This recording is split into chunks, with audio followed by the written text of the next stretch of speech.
The third new international nonstop flight to begin service from RDU this year. We are less than 4 months away from primary day here in North Carolina, and new polling of registered voters shows the biggest races on the ballot are likely going to be the closest. We are talking about the presidential race and the race for NC governor. WRAL's Capitol Bureau Chief Laura Leslie is here with a look at those numbers. Laura. Jeff, the Meredith poll sampled 755 registered voters in North Carolina just a couple of weeks ago at the beginning of the month, taking their opinions about the upcoming presidential and governor's races. The poll shows former President Donald Trump maintaining a commanding lead in the GOP primary.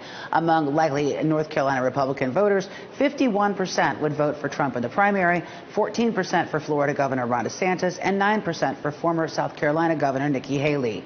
If the presidential election were held today, the poll found President Joe Biden would edge former President Donald Trump in North Carolina by just 1%.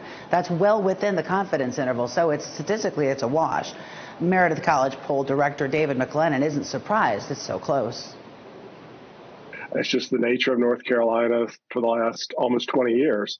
So even though it's kind of early to be doing a matchup poll like this, I think, again, we could see Biden winning by a point or two or Trump winning by a point or two quite easily. Now, looking at North Carolina's governor's primaries, the poll found Lieutenant Governor Mark Robinson is also maintaining a strong lead in the GOP race with 41% there, businessman Bill Graham at 5%, and State Treasurer Dale Folwell with 3%. But 42% of those voters say they're still undecided.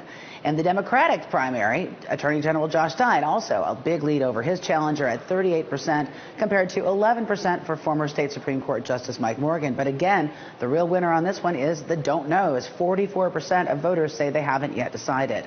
And if that gubernatorial election was held today, Stein would get 38% to Robinson's 36%. Again, that's within the confidence interval, so it's basically a tie. We'll have more results and more insights from Professor McLennan coming up later this afternoon. Jeff? And inside of 4 months, here we go. Laura Leslie live in Raleigh for us this noon. Laura, thank you. And happening right now in the WRAL Live Center, Marianne